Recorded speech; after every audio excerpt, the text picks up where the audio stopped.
Yan mga gar. Naggupit ako ng shaggy. Kaya naggupit ako gar ng mga shaggy. Ganito ang gupit ko gar ngayon. Shaggy. Yan. Sa gitna lang ang tabas mga gar.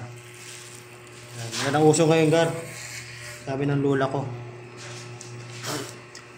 Sabi nila, ito daw bago uso ngayon. Shaggy ang gupit. Ayun, kaya order mo naman gar. Shaggy ang gar. Diba? So, susunod na yung ano ko na to. Yung gilid niyan, yung ano na yan, hindi ko gugupitin yan, yun lang. Ganyan. Kung sinasabi na